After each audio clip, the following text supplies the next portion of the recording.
Right, children, you remember that our story ended with Nick and Carrie running through the grove to the farmhouse at the bottom, and that's where our story starts. And it includes this week lots of food. A warm, safe, lighted place. Hepzibah's kitchen was always like that, and not only that evening. Coming into it was like coming home on a bitter cold day to a bright leaping fire.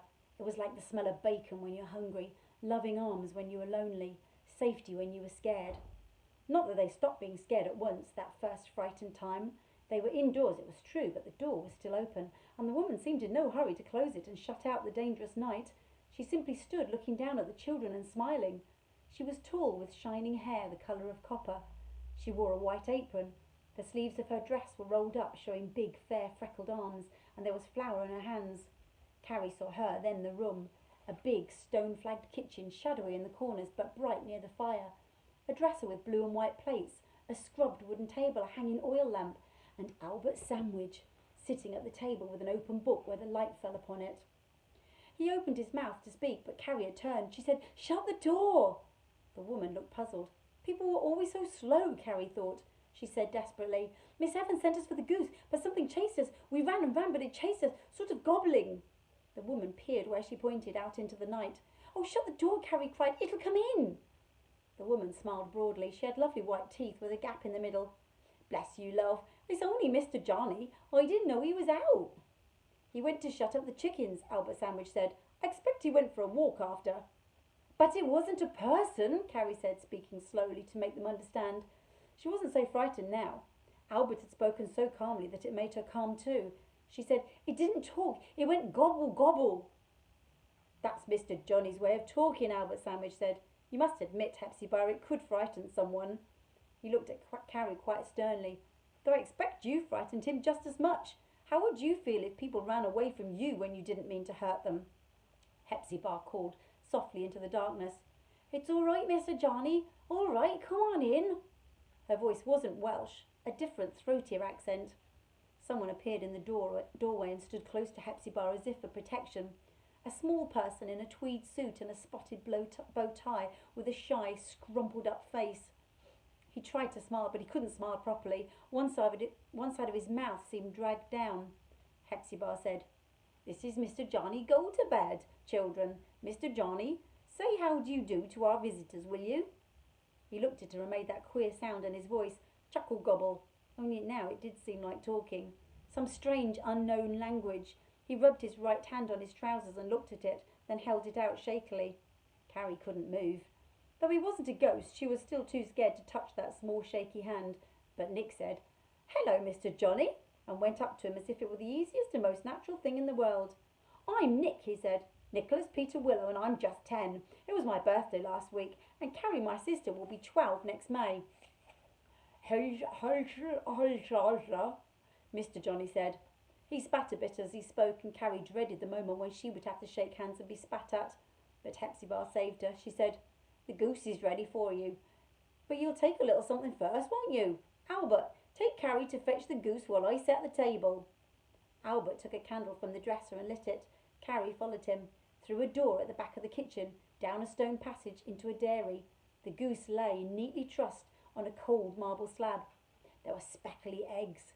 In trays on the shelf, slabs of pale, oozy butter, and a big bowl of milk with a skin of cream on the top.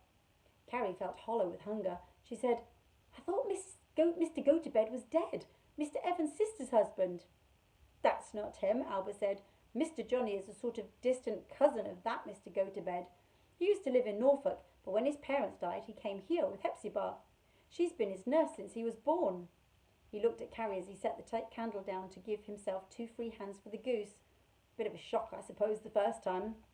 Holding the bag open so he could put the goose in, Carrie said, "Is he mad?"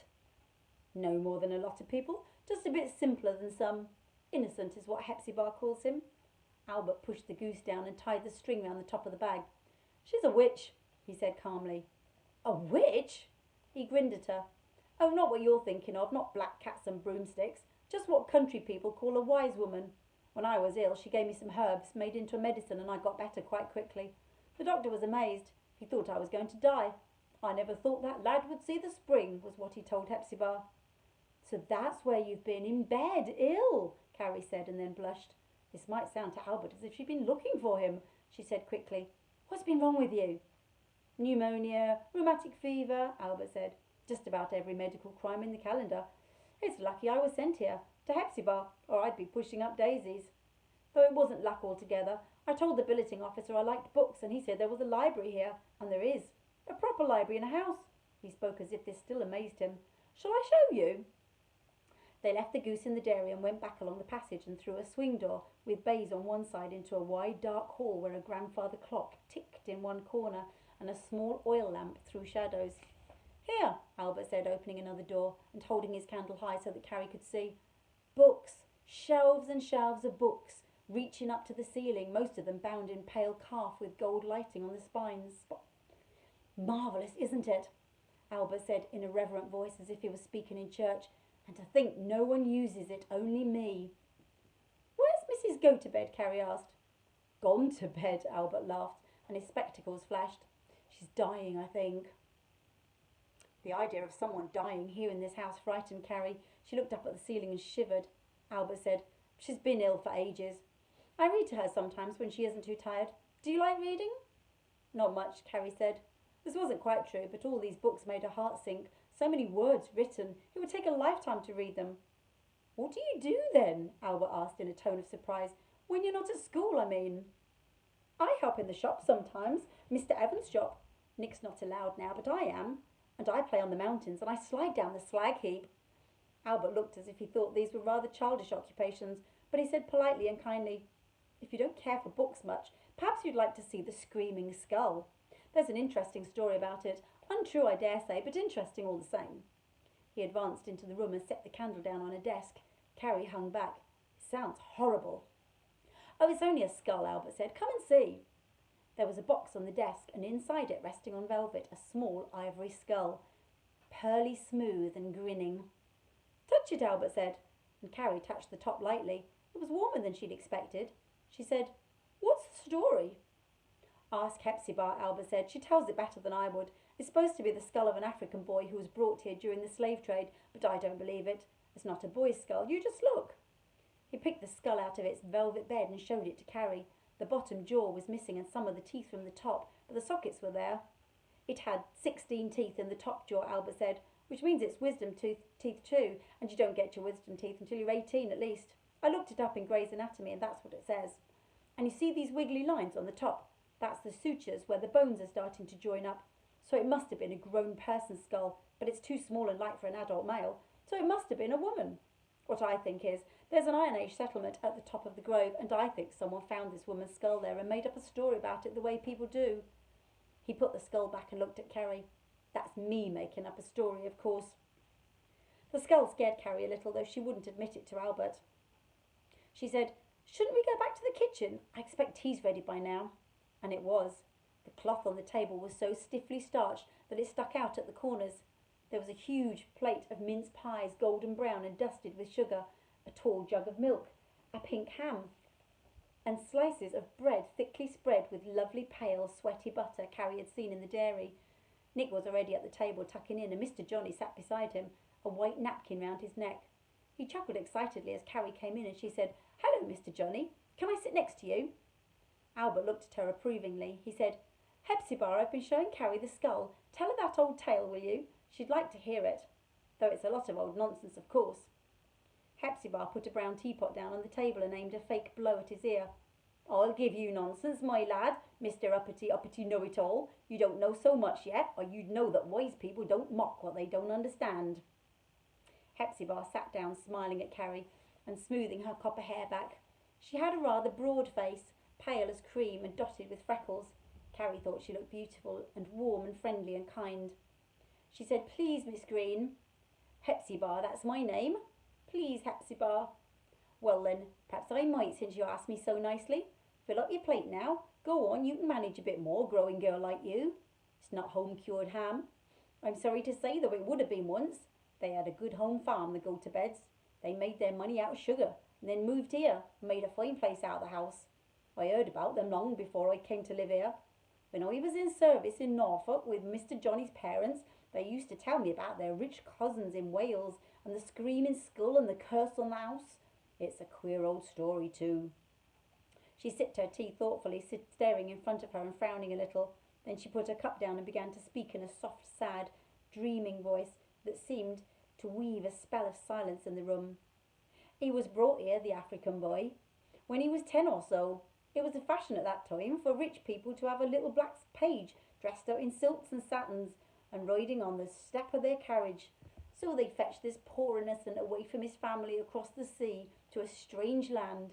And of course he cried as any child might cry, taken away from his mother. The go-to-beds weren't hard people. The young ladies gave him sweets and toys, made a real pet of him. But they couldn't comfort him, and in the end they said he could go back home one day. Perhaps they meant it, but he died of a fever his first winter here, and it must have seemed to him that they'd broken a promise. So he put a curse on the house. He said on his deathbed that they could bury his body, but when his flesh had rotted, they must dig up his skull and keep it in the house, or some dreadful disaster would come. The walls would crumble. And they believed him. People believed in curses then, and they did what he said. The skull has been kept in the library ever since. It only left the house once when old Mr. Go-to-Bed's grandmother was a girl. She couldn't abide the thought of it, sitting there grinning. It gave her bad dreams, she said. So she took it one morning and hid it in the stable loft. Nothing happened at all. She waited all day to see and then went to bed, no doubt very pleased with herself. But in the middle of the night, there came a great scream, like a screech owl, and a loud crashing sound. When the family came running down in their night clothes, all the crockery smashed in the kitchen, all the glass in the dining room, every mirror in the house cracked to pieces. Then, of course, the girl said what she'd done, and they fetched the skull back and had no trouble after. Carrie said in a sentimental voice, "A lovely sad story. Poor little African boy. All that way from home." Nick sighed very deeply. Then he got down from his chair and went to stand by Hepzibah. He put his head on her shoulder, and she turned and picked him up and sat him on her broad lap, her arms tight round him. She rocked him gently, and he nestled close and put his thumb in his mouth. The room was quiet except for the hiss of the fire. Even Mr. Johnny sat still, as if the story had lulled him, though perhaps it was only the soft sound of Hepzibah's voice. Carrie looked at Nick on Hepzibah's lap and felt jealous of Nick because she would like to be sitting there. She wasn't too big, and of Hepzibah because she was comforting Nick in a way she could never do. She said, "We ought to go, really. Aunt Lou knew we might stay to tea, but it's getting late now and she'll start to worry." Then she thought of going back through the dark trees, and her stomach seemed to sink down inside her. That noise she'd heard, that deep sighing breath, perhaps what she was feeling showed in her face because Albert said, "I'll come with you if you like, as far as the railway." "Not with your chest you won't," Hepzibah said. "Not night air," Hepzibah said. "Perhaps I won't. Besides, I want you to come and go read to Mrs. Go-to-Bed while I settle her. Puts her mind at rest for the night. Mr. Johnny will see them safe through the grove." She smiled at Carrie, her eyes so bright suddenly that Carrie felt they saw straight into her mind.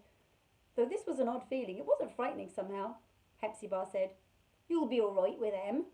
No harm of the kind you're afraid of ever comes near the innocent. Are you ready, Mr. Johnny?" He seemed to understand her. He was on his feet, holding out his hand to Nick, who went with him and took it trustingly. And so Mr. Johnny took them up through the dark yew trees, carrying the goose and holding Nick's hand. Carrie walked behind. There wasn't room for three on the path, but she wasn't afraid. Mr. Johnny talked in his gobbly voice all the way, and it seemed a friendly noise now, pushing the night back. Gobble, gobble, chuckle, chuckle. After a bit, to Carrie's surprise, Nick began to talk too, as if answering. He said things like, "Yes, she was, wasn't she?" And, "Oh, yes, I'd love to do that." Carrie thought he was just being polite, but when they reached the railway line and Mr. Johnny set the goose down and said, "Girly, girly," she knew what he was trying to say. She said, "Goodbye, Mr. Johnny," and smiled at him. And at first he tried to smile back, twitching the good side of his mouth. Then he covered his face with his small, fluttery hands and backed shyly away. "Don't look straight at him like that," Nick said. "It upsets him, people looking. Goodbye, Mr. Johnny." They took the goose between them and set off along the line that shone silver in the moonlight. When they put the heavy bag down for a rest and looked back, Mr. Johnny had gone. Carrie said, "He was trying to say goodbye, wasn't he? You didn't understand anything else that he said, did you? Not really, I mean. I couldn't." Nick said, "He said we must come back again, and he'd show us his cow." He said he'd show us his cow and then where the gull's nest up on the mountain. He said he liked us and wanted us to come back, though he liked me the best. He said you were cross because I sat on Hepzibah's lap. Liar, Carrie said. You're making it up. What a mean, dirty trick. He looked at her slyly. Well, you were cross, weren't you? Only because you're too old for that sort of thing. Made you look silly. Didn't feel silly, Nick said. It felt nice. Carrie said, don't cry, I can't bear it. I wish we lived there. Albert Sandwich is lucky. But if we lived there, we wouldn't have it to look forward to, would we? I mean, we can look forward to going there, not every day, of course, but once a week perhaps, and that'll be nice. Hepzibah did say we could go whenever we liked, didn't she? She put the goose down and looked at Nick. He said, oh, Carrie, I don't want to look forward. I want to be there all the time. I don't want to go back to the Evanses. I really don't.